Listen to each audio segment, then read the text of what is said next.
Assalamualaikum warahmatullahi wabarakatuh. Alhamdulillahi wa kafa wassalatu wassalamu ala Rasulillahil Mustafa wa ala alihi wa sahbihi wa man wafa wa ba'd. Keluargaku, teman-teman di musyawarah yang saya senantiasa berdoa semoga seluruhnya tanpa kecuali dirahmati, dimuliakan dan diridhai oleh Allah Subhanahu wa taala. Dan tentunya doa ini tidak akan menjadi maksimal dapat dirasakan kecuali diiringi dengan ikhtiar juga dari teman-teman untuk mewujudkan itu.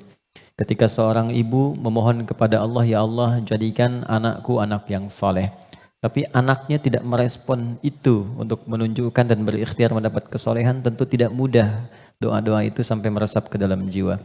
Karena itu sekali lagi mudah-mudahan apa yang seringkali kami mohonkan kepada Allah Subhanahu wa taala ada kekuatan dan keyakinan dari teman-teman juga untuk menjemputnya sehingga menjadikan kehidupan dan ranah yang kita pijak dalam pekerjaan profesi apapun menjadi bernilai dan membahagiakan baik di dunia ataupun di akhirat.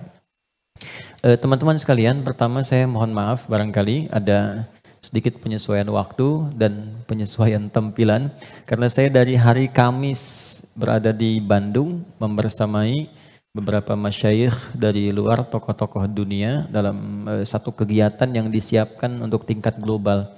Jadi ada beberapa bulan ke depan, bulan ini saya ke Amerika dan ada beberapa juga kegiatan internasional yang diadakan. Nah, salah satu puncaknya nanti membangun kembali dialog peradaban dari Spanyol. Jadi nanti kita sedang bersiap merajut peradaban yang dulu pernah 7 abad berada di Andalusia itu, sekarang sedang dirajut. Jadi ada dialog juga dengan yang Nasrani, Kristen dengan beberapa tempat, itu sedang dirajut oleh Pak Duta Besar, dikondisikan nanti puncaknya kami yang hadir di bulan Februari. Jadi mohon izin penyesuaian, saya datang dari Bandung tadi jam 3. Jadi mampir ke Bekasi, langsung mengajar, langsung ke sini. Baiklah, hari ini kita belajar sesuatu yang sangat penting sekali. Dan ini bila mampu kita olah dengan baik, akan menghadirkan puncak kebahagiaan tertinggi. Dan seringkali masalah yang dirasakan oleh setiap orang, sumbernya atau puncaknya dari titik ini. Kita akan belajar tentang nafsu. Nafsu. Sering dengar ya, nafsu, tapi barangkali kita akan olah itu dari pendekatan Al-Quran. Bagaimana nafsu itu diterangkan, seperti apa mengelolanya, dan bagaimana cara mengimplementasikan dalam kehidupannya. Kita bagi dalam 2 sesi, barangkali nanti kita akan ada pemaparan dan kita diskusi untuk mendalami apa yang mungkin kita bisa diskusikan. Bismillahirrahmanirrahim. Kita mulai teman-teman sekalian dari Quran surah ke-91. Nanti silahkan dicek ya. Quran surah 91 itu Asy-Syams. Asy-Syams. Pindah ke Bandung jadi strawberry ya. Syams strawberry. Oke. Kalau di-upload, diedit ya, biar tidak di-endorse. Ayat 7 sampai 10. Oke, pelan-pelan. Wa nafsin wa ma sawwaha fa'alhamaha fujuraha wa taqwaha. Ini butuh fokus agak dalam karena memang pembahasannya cukup detil, tapi saya berusaha menyederhanakan yang mampu bisa kita pahami. Wa nafsin wa ma sawwaha, dan demi nafas. Nafas diterjemahkan dengan jiwa. Wa ma sawwaha, yang telah dengan keagunganku aku sempurnakan penciptaan dan fungsinya. Fa'alhamaha fujuraha wa taqwaha. Maka demi menyempurnakan fungsi nafas ini, ditanamkanlah 2 potensi. Dan ini yang akan mengendalikan semua perilaku kita dari ujung kepala sampai ujung kaki. Kuncinya ada di sini. Apakah pandangan ini akan baik atau mengarah kepada yang kurang elok? Perintahnya ada di sini. Baik, demikian seterusnya. Fa'alhamaha fujuraha, ini fujur, wa taqwaha, ini taqwa. Qad aflaha man zakkaha. Setiap orang yang mampu menjadikan kendali hidupnya bersumber dari potensi takwanya, maka seluruh perilaku hidupnya dari ujung kepala sampai ujung kaki akan mengantarkan ia pada kesuksesan dan kebahagiaan dari semua aspek kegiatan yang ia lakukan dalam hidup. Ini jaminan dari Allah. Jadi apapun yang Anda lakukan, Anda kerjakan, pekerjaan apapun yang sekarang sedang diikhtiarkan, itu akan cenderung terdorong mendekat kepada kebahagiaan dan kesuksesan jika patokan dalam mengendalikan itu semua bermuara dari sini. Wa qad khaba man dassaha, tapi bila yang digunakan sebagai acuannya adalah yang fujur, maka ini akan cenderung mengantarkan pada nestapa kehidupan. Tingkat yang paling rendah, khaba itu tingkat yang paling rendah. Mendapatkan celaan, hinaan, cacian, macam-macam, bahkan sebelum berpulang. Ya, yang tidak paling menyenangkan itu hidupnya dicela, wafat dicaci, pulang ke akhirat disiksa. Dan itu yang tidak paling mengenakan dalam kehidupan. Nah, sekarang dari satu surah ini, dari ayat 7 sampai 10, kita ingin dalami lebih kuat. Dan pendalaman ini menuntut kita untuk lebih fokus karena ini kaitan dengan diri kita sendiri. Apa itu nafas? Itu dulu. Nafas itu apa? Jiwa itu apa? Tempatnya di mana? Seperti apa yang kita rasakan pengaruhnya dalam hidup? Kita pindah dulu ke Quran surah 15 Al-Hijr ayat 28 sampai dengan ayat 30. Quran surah 15 ayat 28 sampai 30. Pelan-pelan. Wa idh qala rabbuka lil malaikati inni khaliqum basyara. Dan ingat, kalau ada idh itu maknanya 3. Ingat, pahami, renungkan. Jadi kalau kita membaca Quran dibuka dengan idh, diingatkan kita oleh Allah, ingat ya. Pahami apa yang akan kau baca ini, lalu renungkan itu pada dirimu yang paling dalam. Wa idh qala rabbuka lil malaikati, pahami, ingat, renungkan. Ketika Allah berfirman pada malaikat, inni khaliqun basyara, aku akan mencipta makhluk baru yang bukan malaikat, yang bukan jin. Jadi sebelum Allah mencipta kita manusia disebut dengan basyar di sini, maka sudah ada malaikat dan jin terlebih dahulu. Urutannya malaikat dulu diciptakan dari cahaya, nur. Lalu jin diciptakan dari api, nar.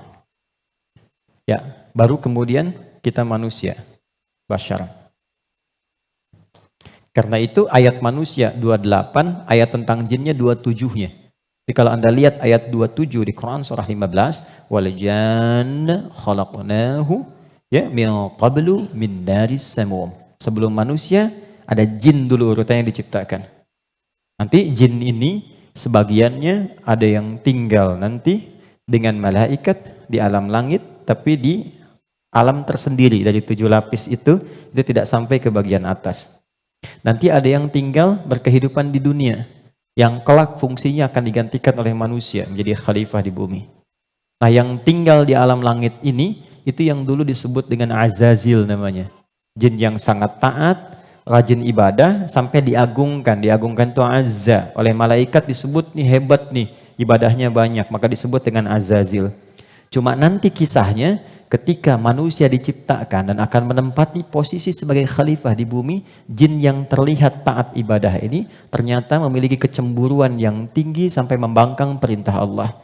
Maka membangkang perintah disebut dengan fasik. Perbuatannya fasak. Maka berubahlah ia dari jin menjadi makhluk fasik. Ya, tertutup kebaikannya dengan keburukannya. Yang menutup keburukan dengan kebaikan, ada yang buruk yang tak ingin terlihat ditutup dengan yang baik, itu namanya libas, dari kata labasa. Tapi kalau yang baik sudah bagus, ibadah, jujur baik, ditutup dengan keburukan karena sombong misalnya, maka itu namanya dari kata balasa, makhluk yang tertutupnya disebut iblis. Maka dari situ dia menjadi iblis. Di situ ada di Quran surah ke-18 ayat ke-50. Quran surah 18 ayat 50. Wa idh qulna lil malaikati isjudu li adama fasajadu illa iblis kana minal jinni fa fasaqa an amri rabbi. Jadi iblis ini asalnya dari kalangan jin yang tadinya taat tapi tertutup oleh kesombongannya untuk memenuhi perintah Allah, dia tolak karena sombong. Ada di mana? Al-Baqarah ayat 34 dengan kalimat yang sama tapi inti yang beda. Wa idh qulna lil malaikati isjudu li adama fasajadu illa iblis aba, dia enggak mau sujud, wastakbar karena sombong. Ya. Nah, Allah memurkai jin ini menjadi iblis bukan karena enggak sujudnya pada Adam, tapi enggak patuhnya sama Allah. Urusan jin sama Adam itu terkait jin dan Adamnya, tapi ketika tidak mematuhi Allah, maka hilang sifat ubudiyahnya. Maka marahnya Allah kepada jin jadi iblis ini bukan karena Adamnya, karena enggak patuhnya pada Allah. Itu ada di Quran surah ke-7 ayat 11 sampai 12. Qala ma mana'aka alla tasjuda idh amartuk. Allah katakan, "Hei iblis," dirubah langsung jadi iblis. Kenapa kamu enggak mau sujud ketika aku perintahkan? Jadi yang penting itu perintahnya, bukan karena sujudnya. Kita diminta sholat itu, sholat bukan karena sholatnya, bukan karena sujud rukunya, karena Allah yang perintahkan. Karena kita mengaku beriman, buktikan kita patuh pada Allah. Maka kepatuhan itu wujudnya lewat sholat. Makanya ketika seseorang yang mengaku beriman tidak sholat, itu sama dengan tidak mematuhi Allah. Itu prinsip dasarnya. Baik, kembalikan ke sini. Secara singkat, simpan saja dulu malaikat, simpan jinnya dulu, abaikan iblisnya. Kita fokus ke sini dulu. Maka diciptalah setelah itu manusia, disebut dengan Bashar. Tolong fokus ke sini. Bashar adalah satu dari 5 nama manusia yang disebutkan dalam Al-Quran. Kadang dia disebut dengan ins, dipasangkan dengan jin, dan pasangan ini tersebut 18 kali dalam Al-Quran. Ya ma'syaral jinni wal ins, wa ma khalaqtul jinna wal ins. Kadang dia disebut dengan insan, 65 kali disebut dalam Al-Quran, bahkan ada surah ke-78 surah Al-Insan, hal ata 'alal insan. Kadang disebut dengan Bani Adam, 7 kali disebut dalam Al-Quran, ya Bani Adam, untuk menunjukkan keturunan. Kadang disebut dengan Nas, An-Nas, 241 kali disebutkan dalam Al-Quran. Dan ada surah ke-114, surah bagi semua umat Islam paling favorit di muka bumi. Qul a'udzu birabbin nas. 5 nama. Uniknya, setiap nama dalam Al-Quran menunjukkan fungsi tersendiri bagi kegiatan manusia. Contoh, kalau ingin menunjukkan kelembutan dan karakter keramahan pada manusia dan penampakannya, maka yang disebutkan kata ins. Lalu disebut lawannya jin. Jin disebut jin karena tersembunyi, nggak nampak. Lawannya ins nampak. Karena itu jin fitrahnya nggak nampak, nggak bisa ada yang lihat jin. Ingat ini ya, kalau ada yang mengatakan saya bisa melihat jin, hanya jin yang mampu melihat jin, maka orang itu sedang kemasukan jin. Ingat itu, ya. Maka sifat jin itu nggak bisa dilihat oleh manusia, tersembunyi. Makanya kalau ada jin melakukan penampakan, itu jin sedang punya masalah. Ya. Karena keluar dari fitrah. Apalagi manusia-manusia yang sedang cari-cari penampakan jin. Hati-hati ya. Oke. Sebaliknya, jin tersembunyi, manusia nampak. Fitrahnya tampak. Ketemu nampak, salaman, senyum. Jadi kalau ada manusia yang suka sembunyi-sembunyi, suami pulang ke rumah sembunyi-sembunyi. Ada pintu depan, dia naik lewat jendela. Dia buka WA istri, ambil handphone suami, sembunyi-sembunyi. Cek dan sebagainya. Ini menunjukkan bahwa suami itu sedang bukan menjadi jin, sedang ada masalah. Gampangnya begitu. Biasanya papasan enak, sekarang cari jalan lain. Itu pasti sedang punya masalah. Itu fitrah. Ya. Yang kedua, jin kasar. Karena itu disebut jin. Manusia lembut. Karena itu tampilan karakternya selalu lahir sifat kasar. Nggak ada orang misalnya maaf kemasukan jin jadi lembut, nggak ada. Mas Dude izin pengen ikut kajian, sedang kemasukan jin itu mustahil. Biasanya dia meracau. Nah manusia itu karakternya lembut. Makanya saking lembutnya Allah tanamkan kecintaan kepada anak yang baru dilahirkan. Anak siapapun itu. Orang pasti senang. Pengen gendong, pengen cium dan sebagainya. Pertanyaannya, kenapa kok tiba-tiba kata-katanya bisa menjadi kasar? Perilakunya kok jadi keras? Padahal ketika lahir, dia dalam keadaan baik. Maka nanti babnya tersendiri. Ada bab tentang lingkungan, bab tentang orang tua, perhatian dari saudara-saudarinya. Kullu bauludin yuladu 'alal fitrah fa'abawahu. Lingkungan, bisa orang tua, bisa teman, bisa sekolah dan sebagainya. Oke. Insan tidak disebutkan kecuali menunjuk pada manusia yang terkait dengan totalitas aktivitasnya dari bangun tidur sampai tidur lagi. Jadi, kalau Anda menginginkan belajar tentang manusia dari sudut pandang akhlak, pelajari kata ins. Kalau Anda ingin belajar tentang manusia yang menata kurikulum hidupnya, apa yang harus dilakukan saat bangun, bagaimana menata hidup dengan panduan-panduannya, Anda mau jadi apapun silahkan. Nanti di Quran ada panduannya. Dari bangun tidur sampai tidur lagi, keluarkan semua kata insan dalam Al-Quran. 3. Kalau kita ingin melihat genealogi kita dan perjalanan sejarah kehidupan bapak moyang kita dari Nabi Adam sampai ke Rasulullah SAW yang jadi petunjuk untuk kita, maka temukan di kalimat Bani Adam. Jika Anda ingin belajar tentang bagaimana membangun hubungan yang baik secara sosial dengan teman, dengan lingkungan, dengan tetangga dan sebagainya, maka keluarkan semua kata nas dalam Al-Quran. Tapi kalau Anda ingin belajar tentang menata nafsu yang ada dalam jiwa setiap manusia, maka keluarkan kata bashar dalam Al-Quran. Disebutkan sebanyak 35 kali dalam bentuk tunggal dan sekali dalam bentuk dual. Nah, ketika Allah menyampaikan pertama kali penciptaan manusia, yang disebutkan kalimatnya bashar. Wa idh qala rabbuka lil malaikati inni khaliqum bashara. Bukan ins, bukan insan, bukan bani Adam, bukan annas, bashar. Apa tahapan penciptaannya? Ini intinya. Wa idh qala rabbuka lil malaikati inni khaliqum bashara min salsalin min hama'in masnun. Fa idza sawaituhu. 1. Membentuk manusia, mencipta manusia ada 2 tahapan kata Allah. Pertama fisiknya dulu. Maaf, ini secara teori dulu ya. Baik. Fisiknya dulu. Jadi yang dibentuk berproses, fisik nanti berlangsung selama 4 bulan dalam kandungan. Ini detailnya ditemukan. Misal di Quran surah ke-22 Al-Hajj di ayat yang kelima, atau di Quran surah ke-23 Al-Mu'minun dari ayat ke misalnya 11 sampai dengan 15. Hadisnya di Al-Arba'in An-Nawawiyah nomor hadis yang keempat. Contoh, saya cepat bacakan. Inna ahadakum yujma'u fi batni ummihi arba'ina yawman nutfah. Setiap anak cucu Adam sebelum terlahir dari rahim ibundanya akan mengalami proses selama 40 hari pertama pertemuan spermatozoa dengan ovum, proses. Thumma yakunu mithla dzalika 'alaqah. 40 hari yang kedua membentuk zigot yang mulai menempel di dinding rahim, mulai berproses. Thumma yakunu mithla dzalika mudghah. 40 hari ketiga berbentuk mulai ada daging keratan, mudghah. Sekarang di kurikulum kedokteran di fase modul awal, namanya modul tumbang, tumbuh kembang, itu sama. Diksinya sama, menggunakan kata mudghah. Pernah ada anak dari UIN kedokteran datang ke saya, Ustaz saya minta belajar. Saya bilang, Anda dari mana? Kedokteran. Berikan dulu semua modul Anda ke saya untuk saya pelajari dan saya belajar dari Anda, baru kemudian Anda boleh belajar dari saya.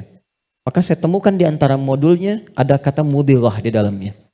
Baik, itu usia 4 bulan, 40 hari ketiga. 40 kali 3, 120 hari, 4 bulan. Thumma yursalu ilaihil malak fayanfukhu fihi ruh. Ini poinnya. Di usia 4 bulan ini barulah diperintahkan oleh Allah ditiupkan roh. Karena itu kalau ada yang tengah mengandung usia 4 bulan, itu rohnya sudah masuk. Ya? Dan di situ nanti ada tuntunan bagaimana mendidik anak sejak dalam masa kandungan. Kami pernah share ini di hari Quran dan dipraktekkan. Alhamdulillah begitu anaknya mulai bicara yang keluar Quran. Dan setelah itu dicek kemudian oleh ustadz yang mengecek ternyata telah hafal Quran 30 juz. Dalam baru bicaranya itu. Lalu diurutkan. 3 tahun usia hafalan, 3 tahun usianya hafal Quran 30 juz. Di antara amalannya Quran surah ke-7 ayat 189. Falamma taghasyaha hamalat hamdan khafifa famarrat bi, sampai ke ujung ayatnya, da'amallaha rabbahuma la in ataitana salihah lanakunanna minasyakirin. Jadi kalau ada yang sedang mengandung, di antara sunnah membacakan untuk anak itu suami istri. Bukan hanya istri saja, suami saja. Suami istri berdoa, itu doanya ada di Quran surah 7 ayat 189. Satu ayat ini saja. Ya, secara singkat. Saya agak cepat, roh ditiupkan. Nah, roh ini sumber kehidupan. Saya mau tanya begini, maaf ya, ini saya sederhanakan sekali. Kalau roh sumbernya dari mana? Halo? Roh sumbernya dari mana? Allah, oke? Baik, sumbernya dari Allah. Tahu dari mana? Quran surah ke-17 ayat 85. Wa yas'alunaka 'anir ruh qulir ruhu min amri Rabbi. Karena roh sumber kehidupan langsung yang ditiupkan pada fisik. Jadi generator kehidupannya di sini. Kalau nggak ada roh, nggak akan bergerak ini. Makanya orang meninggal, dicabut rohnya, sudah nggak bisa bergerak lagi. Nah, sumber roh itu sumber kehidupan dari Allah. Baik, sekarang saya tanya, kalau Allah maha baik tidak? Ada aibnya tidak? Ada cacatnya tidak? Lihat, kumpulan semua kebaikan, jika dikumpulkan, jujur, sabar, misalnya kan, kalau kita kumpulkan sifat-sifat baik itu, semuanya itu akumulasinya disebut dengan takwa namanya. Karena Allah itu maha baik, gak ada cacatnya, maka semua yang bersumber dari Allah pasti semuanya baik. Dan membawa sifat-sifat kebaikan. Perhatikan, fokus. Roh ini ketika ditiupkan, masuk ke dalam fisik manusia usia 4 bulan, dia membawa sumber-sumber kebaikan. Karena datangnya langsung dari Allah, diperintahkan masuk, maka membawa akumulasi kebaikan. Maka selain roh ini masuk ke dalam fisik, dia juga membawa potensi-potensi kebaikan yang disebut dengan takwa. Ini fa'alhamaha fujuraha takwa. Pelan-pelan. Kalau fisik ini langsung dari Allah atau ada proses dulu? Terbayang nggak maksudnya? Kalau roh itu kan langsung kan? Allah firmankan, masuk kan? Kalau fisik langsung tercipta ada proses dulu? Proses. Tadi kan sampai 4 bulan demikian. Sebelumnya ada proses dan sebagainya. Proses kan? Karena proses didahului dengan ikhtiar, maka tidak sama sifatnya dengan takwa. Dia membawa sifat bawaan disebut dengan fujur. Sekarang perhatikan, saya ilustrasikan. Bismillah. Ini ada gelas. Oke, kosong ya. Ini kalau kalau saya isi air bening, ya kosong kan? Saya bukan ingin sulap ya, cuma ingin tunjukkan. Kalau ini saya isi air bening nih, bening, oke? Bening. Lalu saya campur dengan kopi. Jadi apa warnanya? Oke, berubah warna kan? Intinya hitam misalnya. Saya kasih susu, berubah warna kan? Baik ya? Maka perhatikan baik-baik. Kalau kita ilustrasikan, ini ada tempat, dimasukkan kemudian air bening. Gambarkan yang bening itu takwa ini. Jelas? Takwa itu tadi sifat yang melekat kepada apa? Roh. Masih ingat? Kemudian dia bercampur dengan ini, sifat bawaan dari fisik. Kenapa saya sebut tidak langsung dari Allah, tapi melalui proses ikhtiar yang Allah tetapkan? Karena maaf sekali. Kenapa namanya disebut fujur? Karena ini berkumpul segala macam bentuk di sini. Apakah teman-teman mencari semua yang halal, yang dimasak oleh istri, masuk kemudian ke dalam mulut dan perutnya, dan terkonsumsi oleh janinnya? Apakah dipastikan semua halal? Kalau dia menjadi halal, akan jadi baik. Kalau dia menjadi syubhat, ya akan menjadi bercampur. Kalau dia dari yang haram, akan menjadi kotor. Karena itu yang bersumber di fisik disebut dengan fujur, yang ini pasti baik. Tadi saya katakan, kalau campurannya susu, bening, bagus, nyaman. Tapi kalau campurannya kotor, lumpur dan sebagainya, maka jadi bermasalah. Maka jangan pernah membawa sesuatu yang haram, dibawa ke rumah, apalagi dikonsumsi anggota keluarga. Karena itu pasti akan merusak dan berpengaruh kepada karakter. Karena masuknya ke sini. Itu pasti itu, pasti. Pernah ada riset begini, ini saya langsung lakukan. Saya baru pulang dari Tripoli, mengajar di satu tempat di Bekasi. Kemudian tiba ada anak yang tidak biasa. Ini menarik ini. Anaknya unik sekali. Tapi ibunya salihah. Rajin, bapaknya salihah. Bapaknya saleh, ibunya salihah. Jadi rajin ke majelis ilmu dan anaknya unik. Nah, kadar Allah alhamdulillah bertahan dengan kami itu sampai selesai belajar. Ibunya tiba datang. Alhamdulillah Ustaz katanya. Anak saya bisa bertahan. Emang kenapa Bu? Tidak pernah dia bisa bertahan di satu tempat. Baik di pengajian apalagi di sekolah. Kecuali setelah 5 menit gurunya akan datang mengantarkan ia kepada saya. Mohon dibawa pulang. Karena kami tak sanggup mengajarinya lagi. Nah tanpa saya tanya ibunya cerita. Ustadz izin konsultasi. Sebetulnya ini saya adopsi. Karena dulu kami mencoba menyelamatkan, saya bekerja sama dengan kawan saya yang public figure juga perempuan, menyelamatkan 2 anak kembar dari perilaku orang tua yang ayahnya pencuri, ibunya suka mabuk. Jadi begitu sedang mengandung, ibunya masih minum minuman yang diharamkan itu. Maka itu berpengaruh kepada janinnya, lahir ia, nah mengeluarkan itu nggak mudah tuh, karena sudah menjadi daging. Maka harus disupport lagi dengan yang halal, ditanamkan lagi yang baik-baik supaya keluar itu. Nanti ada tahap yang ringan, tahap yang menengah, tahap yang paling susah. Tapi itu semua ada caranya untuk mengembalikan. Yang ingin saya gambarkan adalah, hati-hati kita ilmiah sekali hari ini.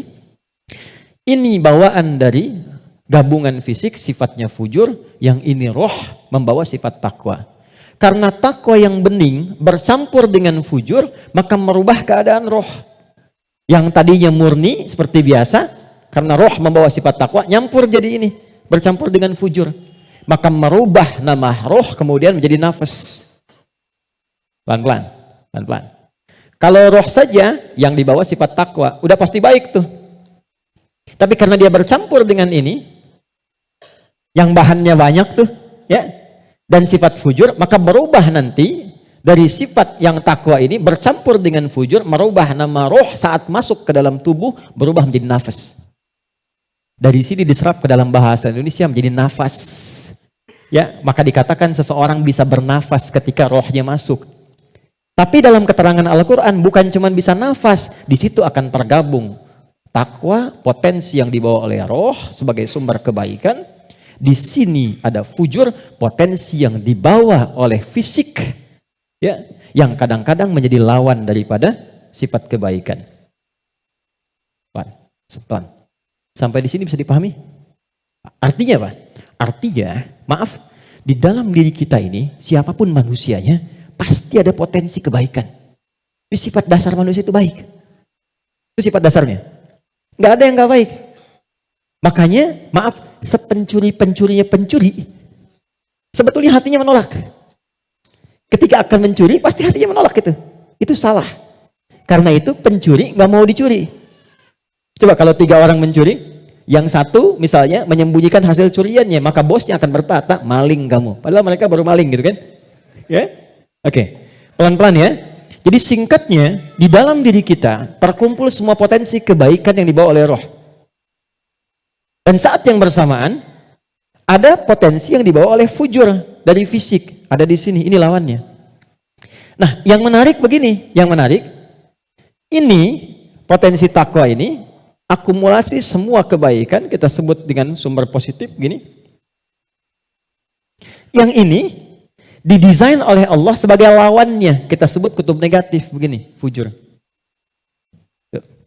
Pelan-pelan ya.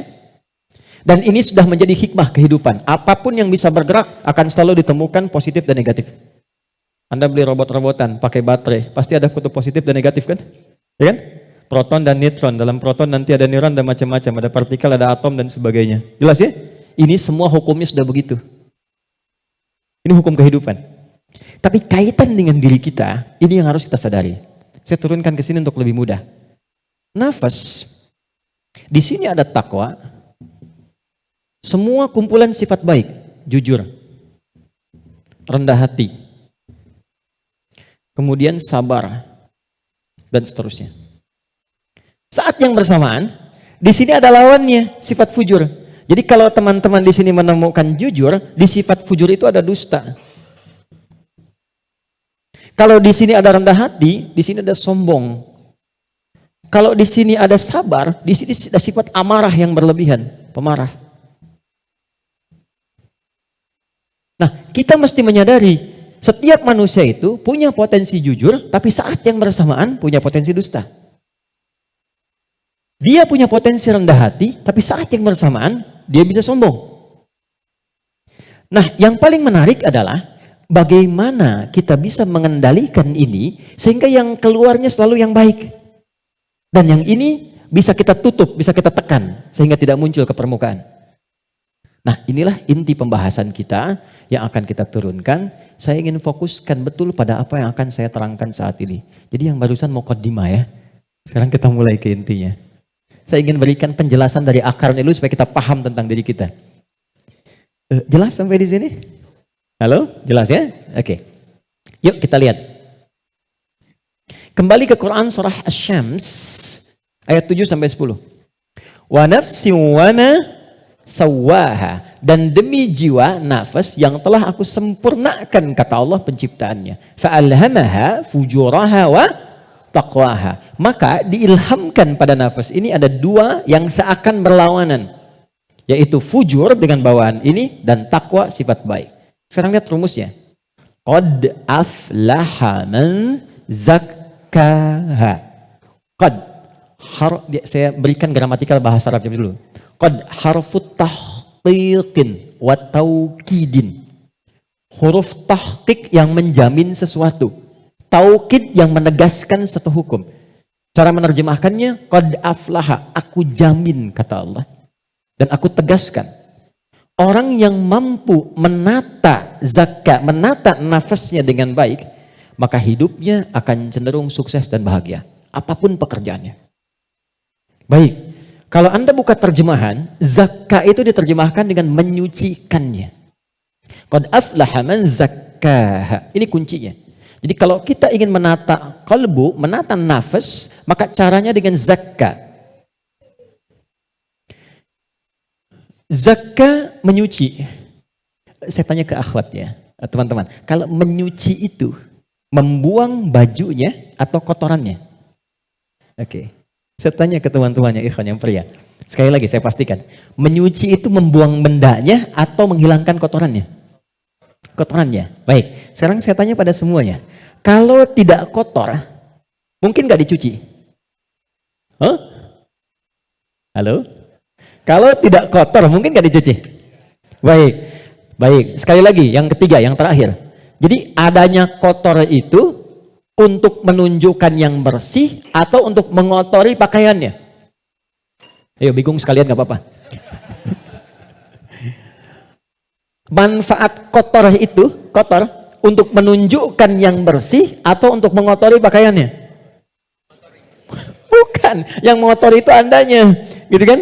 Kotor itu diciptakan untuk mendapatkan bersihnya. Sebab kalau nggak ada kotor, nggak akan ketahuan bersihnya. Anda nggak mungkin nyuci kalau nggak ada kotoran, nggak ada kerjaan. Tapi supaya ketahuan itu bersih, ditampakkan yang kotornya. Kan harus ada pembanding. Dari mana taunya orang itu baik? Kalau ada yang buruknya, bisa dibandingkan. Tahu dari mana dia jujur? Kalau ada bohongnya. Tahu dari mana bersih? Kalau ada kotornya. Maksud saya, kotoran itu diciptakan bukan ingin mengotori pakaiannya, tapi ingin menghasilkan kebersihan di balik kotoran itu. Karena itu menyuci, itu membersihkan kotoran, bukan membuang bendanya. Tarik logika itu ke sini. Qad aflaha man zakkaha. Allah menciptakan sifat fujur, bukan ingin menjadikan manusia itu terjebak dalam keburukan. Jadi jangan bertanya begini, kenapa Allah ciptakan sifat dusta? Kan saya nggak akan berdusta kalau begitu. Kenapa Allah ciptakan sifat sombong? Kan saya nggak akan sombong kalau begitu. Bukan, kata Allah, pada asalnya diciptakannya fujur dengan semua sifat ini adalah untuk menjadi katalis dalam bahasa kimia itu. Supaya dia bisa menstimulus supaya baiknya keluar. Sebab kalau nggak ada ini nggak akan muncul. Contoh, bisa nggak ada sabar kalau nggak ada marah? Antum pulang ke rumah, ketemu istri. Tiba-tiba nyampe rumah, istri bilang, "Pak, sabar ya Pak, sabar," gitu. Padahal nggak ada hujan, nggak ada angin, nggak ada apa-apa. Kira-kira respon antum gimana? Sayang, kamu sehat? Kan? Nggak mungkin kan? Ada amarah, pim. Mau marah nih, sabar aja, sabar, nggak usah dibalas. Nah, kapan ada sabar kalau ada pemicunya? Kapan ditemukan jujur? Ketika ada dusta. Jadi dusta itu diciptakan bukan ingin menjadikan Anda sebagai pendusta, tapi sebagai katalis supaya jujurnya muncul. Sabar diciptakan dan marah diciptakan untuk supaya yang baiknya muncul. Sebab kalau nggak ada marah, sabarnya nggak akan naik. Paham nggak sampai di sini? Nah, cara kita mengolah dibalik. Kata Quran, qad aflaha man zakkaha. Kalau satu waktu terjadi muncul dorongan yang mendorong dari sini, fujur ke nafas. Cara kerjanya begini supaya lebih paham. Gak apa-apa, saya menghapus saja. Bismillah. Jam 3 saya dari Bandung, ya Allah. Aku sudah hari Kamis. Saya nerangkan sendiri. Oh, apa? Kehormatan bagi saya Presiden Musyawarah. Enggak usah ini aja, supaya nggak ada beban. Jazakallah. Gak apa, ini aja. Kasih banyak, jazakallah khair. Semoga dapat tambahan rahmat. Amin. Cukup? Ya, dipegang aja nanti kalau ada keperluan lagi. Gini teman-teman, saya mulai dari sini dulu. Ini agak mahal, tapi butuh fokus. Ini nafas.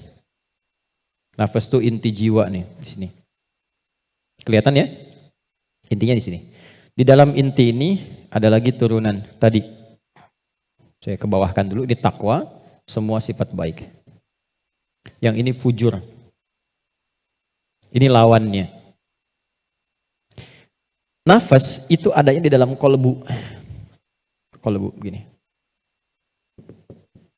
Yang sering terjemahkan dengan hati. Adanya di sini. Kolbu. Kolbu adanya di sodrun. Nih, ini. Masih ingat teman-teman kalau sholat kan, Allahu Akbar tangannya di sini kan? Ini posisi tangan ini sodrun. Di dalam sodrun ada kolbu. Nih, ini ada sodrun. Semua apa yang kita lakukan sumbernya dari sini. Misal kita mau bicara nih, kalau yang keluar baik itu ini yang perintahkan dari sini. Ke sini ke kolbu. Sodrun keluar ditembuskan langsung ke akal kita keluarkan sepersekian detik. Kalau yang keluar yang buruk sumbernya dari sini. Jelas? Nah, saya ingin katakan dulu sebentar. Setan sudah meminta kepada Allah sejak Adam diturunkan supaya diberi kewenangan untuk menggoda yang ini.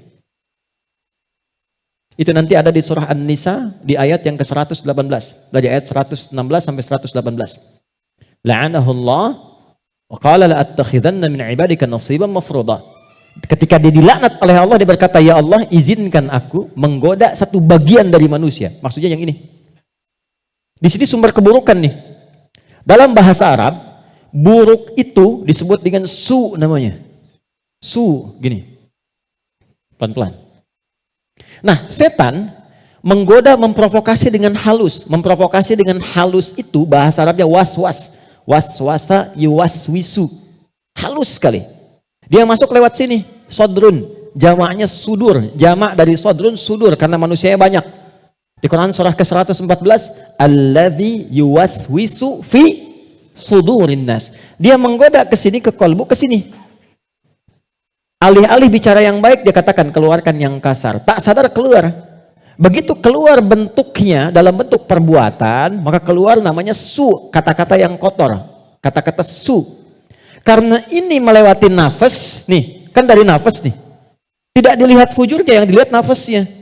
Oh, ternyata nafasnya itu memerintahkan kepada su. Nafas ketemu su, disebutlah nafsu. Oh, ya, ini asalnya nafsu. Ini asal kalimat nafsu. Dari mana ini ditemukan? Quran surah ke-12 ayat 53. Paling kiri sebelah atas di mushaf. Quran surah 12 Yusuf ayat 53. Wa ma ubarni'u nafsi innan nafsa nafas la amaratum bisu. Nafas ketemu su jadilah nafsu. Jelas? Nah, asalnya nafas ini netral. Di dalamnya ada takwa, ada fujur. Yang ini, yang kelihatan jelek, sebetulnya asalnya katalis untuk yang ini. Bukan ingin menjadikan kita berbuat buruk, tapi lebih menjadikan yang fujur ini mendorong supaya yang sifat baik itu muncul ke permukaan. Pertanyaannya caranya bagaimana? Kata Quran, qad aflaha man zakkaha. Zakka sifatnya disebut tazkiyah. Cara paling gampang memahaminya adalah ketika muncul dorongan yang kurang bagus, cari cepat lawannya yang baik yang ini. Karena ini diciptakan untuk memunculkan yang takwa. Jadi ketika Anda menemukan ada yang dusta, bukan mengajak Anda berdusta, tapi supaya Anda memunculkan kejujuran dalam diri Anda. Ketika ada seseorang misalnya datang dengan kesombongan, maka itu adalah pelajaran bagi kita supaya jangan ikut sombong. Yang dimunculkan sifat rendah hatinya. Dicari lawan terbaliknya. Itu poinnya. Prakteknya bagaimana? Contoh. Apa lawan cemberut? Lawan cemberut apa? Senyum. Jadi kalau istri cemberut, harusnya antum senyum. Cemberut dititipkan kepada istri bukan membuat antum supaya marah atau mengintegrasi, tapi supaya antum senyum. Antum pulang ke rumah, lihat istri sedang cemberut. Oh, cemberut. Lawannya apa? Senyum. Sayang. Kok cemberut? Kayaknya kenal. Sling, ada hadiah iPhone 14 Pro Max misalkan. Contoh. Dalam hidup itu simpel sebetulnya. Cari lawannya. Sedih lawannya apa? Senang. Ketika ada seseorang sedih, cari apa yang bisa membuat dia senang. Ya, ketika seseorang misalnya sedang gelisah, cari ketenangan. Ketika ada seorang berbuat sombong, antum datang dengan kerendahan supaya mengajarkan dia kembali kepada sifat rendah hati ya. Kalau semua orang bisa melakukan semua ini, walaupun tidak mudah mengerjakannya, maka kata Allah hidupnya akan cenderung bahagia. Itu asalnya. Tapi problemnya adalah di sini ada setan yang memberikan was-was supaya ini muncul dominan. Apa yang bisa mencegah dan menghambat setan supaya tidak menjadikan manusia dominan dengan sifat fujurnya dibanding takwanya? Sebelum sampai ke sana, saya ingin jeda dulu. Saya ingin simpulkan dulu konsep dasarnya. Jika kita ingin menata nafas dengan baik, sehingga tidak didominasi oleh nafsu, sifat-sifat yang kurang bagus, maka setiap mendapati kekurangan-kekurangan atau hal yang kurang positif dari siapapun lawan kehidupan kita, maka cepat munculkan lawan baiknya. Kadang-kadang yang diuji bukan kita, yang diuji orang lain, tapi yang disasar hikmahnya kita. Itu namanya fitnah. Jadi fitnah itu tidak harus selalu tuduhan. Bisa jadi ujian. Misal, inna min azwajikum wa auladikum, bahkan amwalikum fitnah. Kata Allah, anak-anak itu jadi fitnah. Maksudnya apa? Kadang-kadang di anak-anak ada aktivitas-aktivitas yang mungkin tidak ideal, yang orang sebut dengan nakal. Ya? Padahal tidak ada anak yang nakal. Boleh jadi anak itu dibuat aktif supaya kreativitas orang tuanya makin muncul. Jadi ketika Anda melihat anak-anak punya ekspresi tersendiri, lihat dulu dari yang kurang bagus itu apa yang dimunculkan yang baik supaya keluar. Itu caranya. Sama dengan begini. Itu ada kejadian di Cianjur. Musibah. Bagi warga Cianjur yang terkena, itu bala namanya. Ibtila, ujian langsung yang dialami. Bagi kita itu fitnah. Ujian yang diberikan ke sana, tapi hikmahnya menyentuh diri kita. Ada nggak yang terpanggil untuk datang? Betul nggak orang beriman saling merasakan? Betul nggak titipan harta itu benar-benar untuk berbagi dan sebagainya? Maka diberikan ujiannya di sana. Mungkin yang wafat di sana masuk kategori syahid akhirat. Karena di antara syahid itu kan tertimpa bebangunan, meninggal dia syahid. Kita wafat bagaimana? Maka disentuh untuk datang. Kami ke sana bangun posko, lihat teman-teman, maaf ya, ini pelajaran besar ya. Mohon kalau kurang berkenan, mohon saya dimaafkan dengan kalimat ini. Demi Allah saya katakan, rumah yang mewah sampai yang biasa hancur. Dan yang paling menarik bukan itu. Yang paling menarik hati kita untuk merenungkan. Bahkan rumah yang masih bertahan pun dan masuk kategori mewah, tidak ada yang berani penghuninya untuk datang ke tempat itu. Dia lebih memilih mengungsi atau tinggal di tenda-tenda yang bahkan jauh dari kata layak. Pertanyaan saya, jadi yang selama ini dikumpulkan kerja keras siang dan malam, jadilah sesuatu yang mewah itu, kendaraan yang hebat itu, lalu untuk apa kalau tidak digunakan dan dinikmati ketika Allah memudah membalik itu dalam sepersekian detik? Maka saya ingin katakan pada teman-teman, jangan sampai terjadi dalam satu masa, dalam satu waktu, sudah kerja, lelah, capek dan sebagainya, tapi karena hubungan yang jauh dari Allah, atau karena sebab tertentu justru berbalik nikmat itu menjadi sesuatu yang bahkan tidak bisa dinikmati secara langsung. Itu pesan pertama. Tapi jangan disimpulkan bahwa di sana ada maksiat dan sebagainya, tidak ke situ arahnya. Boleh jadi mereka ditetapkan oleh Allah untuk mendapatkan kemuliaan karena datang keluarga-keluarga besar membawa sesuatu yang bahkan belum pernah mereka lihat sebelumnya. Yang gak pernah menemukan makanan-makanan yang mungkin menurut kita enak dan layak. Yang merasakan perhatian, merasakan bantuan-bantuan, kenal saudaranya, yang gak ada masjid dibangunkan masjid lagi, yang wafatnya syahid. Kita siapa? Dan bagaimana cara kita kembali kepada Allah Subhanahu wa Ta'ala? Nah, itu fitnah. Ujiannya di sana yang merespon kita di sini. Terkadang adanya pada tetangga kita. Tetangga yang sakit dibuat sakit bukan karena ingin menjadikan dia sakit. Boleh jadi Allah ingin menguji Anda sebagai tetangganya, sikapnya bagaimana? Itu cara melihatnya. Tetangga Anda ada kekurangan, mudah bagi Allah menjadikan dia kaya. Tapi Allah titipkan kepada Anda tetangganya supaya Anda merespon harta yang Allah titipkan itu untuk berbagi. Contoh lain, Anda sudah ke masjid. Anda punya tetangga, belum mau ke masjid. Dijadikan ia menjadi tetangga Anda, bukan untuk Anda caci, atau Anda katakan, tuh saya punya tetangga gak pernah ke masjid. Bukan. Boleh jadi Anda ditempatkan di situ, sehingga mendapat bagian dari dakwah untuk mendoakan dia supaya ke masjid. Ada orang bertanya, saya tanya begini, satu jamaah, apa hukumnya ada tetangga masjid, tinggal di samping masjid, 5 meter jaraknya dari masjid, bahkan toa masjid menghadap ke rumahnya begini. Tapi dia belum mau ke masjid. Oh, jawabannya beragam. Dosa Ustadz, haram Ustadz. Ada yang bilang bakar rumahnya. Hukumnya ajak dia ke masjid. Hukumnya ajak dia ke masjid. Ini sederhana. Tipis bahasannya, tapi kalau kita praktekkan dalam kehidupan di rumah tangga, suami dengan istri, dengan anak, anak dengan ayah, dengan ibu, ini dibawa, kita datang ke ibu sedang cemberut, buat beliau tersenyum. Lihat pasangan sedang gelisah, buat dia lebih tenang. Lihat anak sedang menangis, buat dia tertawa. Nabi SAW kedatangan seseorang menyampaikan, ya Rasulullah, si fulan berjuang fi sabilillah, ikut ke medan perang, tapi ibunya menangis. Dipanggil oleh Nabi, anak itu katakan, irja. Pulang kamu, bikin ibumu tertawa seperti engkau membuatnya telah menangis. Ini konsepnya. Sederhana, tapi kalau kita bisa mengendalikan itu dalam kehidupan, maka kebahagiaan akan nampak di depan mata. Setidaknya itu kata Al-Quran. Oke, saya berhenti sejenak, kita dialog dulu. Nanti setelah itu saya akan sempurnakan tentang provokasi setan dan bagaimana mencegahnya. Ada yang mau ditanyakan? Saya perkenankan. Halo, kenapa menjadi diam begini? Ada yang mau bertanya? Atau saya teruskan dulu? Setelah itu baru kita bebas berdiskusi? Baik ya? Baik. Tidak mudah untuk dilakukan, sikap seperti itu, mudah disampaikan tapi tidak mudah dikatakan. Sama Ustadz juga begitu. Sama saja, godaannya sama, mau Ustadz mau bukan sama. Makanya jarang ada Ustadz ceramah bawa istrinya. Baik. Ini live gak ya? Oke, aman ya. Baik, saya kembalikan di sini. Kenapa?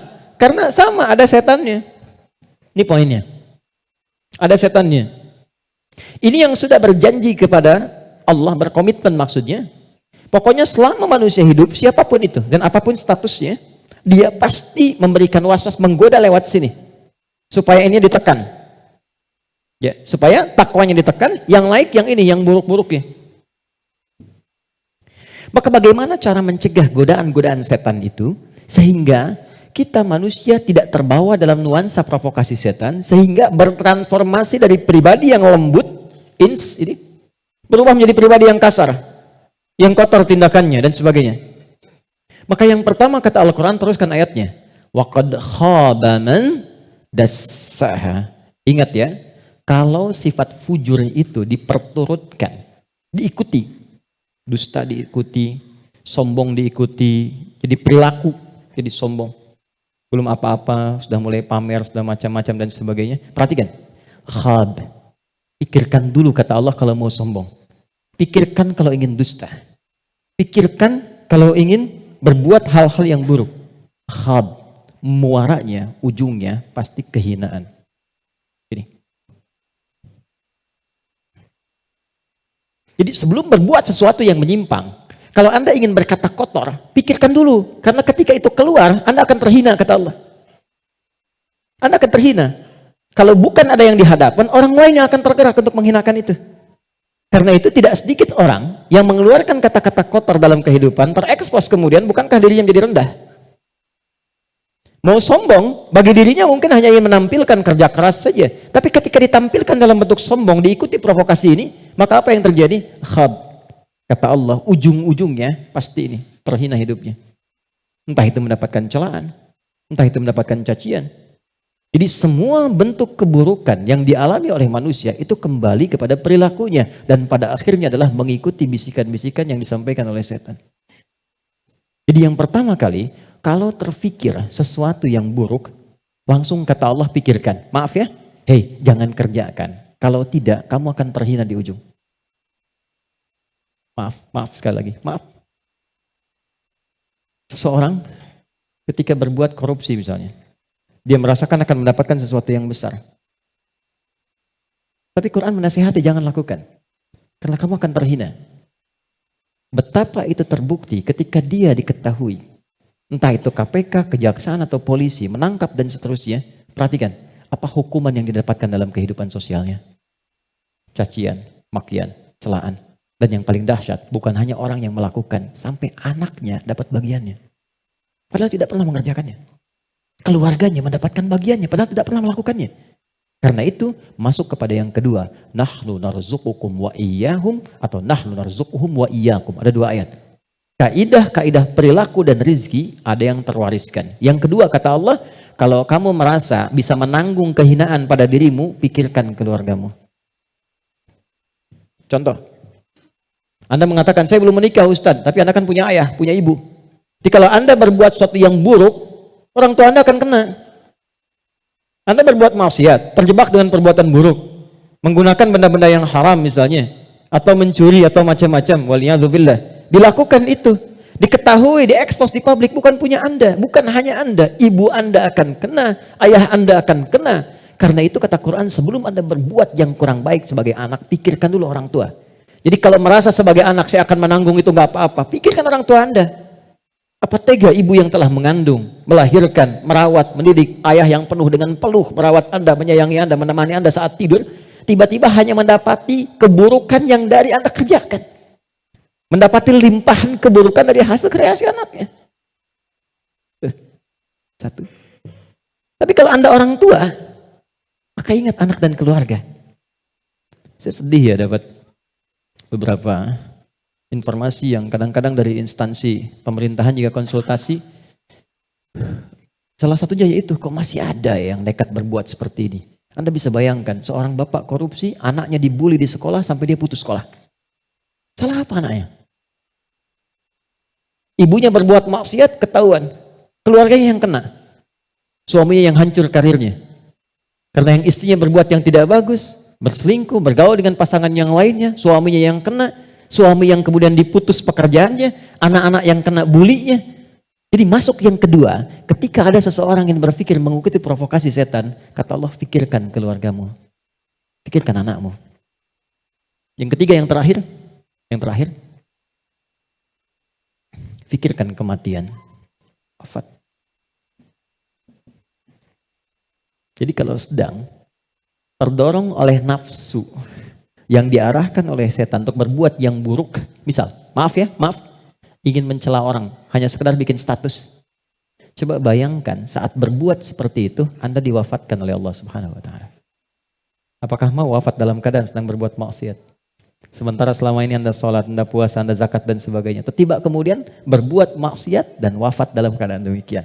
Itu puncak terakhirnya yang paling cepat bisa mengendalikan nafsu kita supaya tercegah dari perbuatan yang buruk. Selebihnya di situ doa-doa untuk menguatkan itu semua. Ada ayat kursi, ada tiga surah paling favorit semuka bumi terakhir. Al-Ikhlas, Al-Falaq, An-Nas.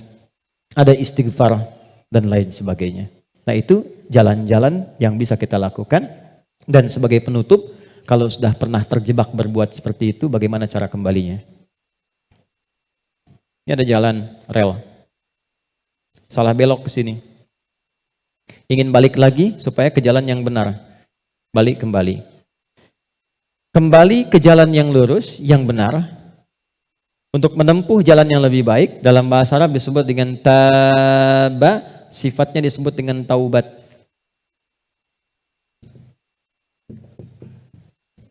Maka muncullah ayat taubat. Quran surah keempat ayat 17. Quran surah keempat ayat 17. Saya berhenti dan berakhir di sini. Ada? Innamat taubatu 'ala Allahi lilladzina ya'maluna as-su'a bijahalatin thumma yatubuna min qarib. Masih ingat teman-teman? Kalau perbuatan dari nafsu jadi wujud perbuatan, maka disebut apa namanya? Perbuatannya disebut apa? Masih ingat gak? Oh, kalau lupa suka gak ingat tuh. Su, masih ingat kan? Su kan? Oke. Sekarang di ayat itu, innamat taubatu 'ala Allahi lilladzina ya'maluna as-su'. Kata Allah, kalau ada yang pernah terjebak berbuat buruk dalam hidup, kata-katanya keluar kotor, tindakannya nggak bagus, hartanya didapatkan dari jalan yang tidak baik misalnya, terus dia ingin merubah itu, dia merasa saya diprovokasi oleh setan, terjebak oleh nafsu, pengen berubah, pengen menghilangkan itu semua, maka apa yang harus dilakukan? Tsumma yatubuna min qarib. Ini yang indah nih, bab ini yang paling penting, mohon fokus baik-baik.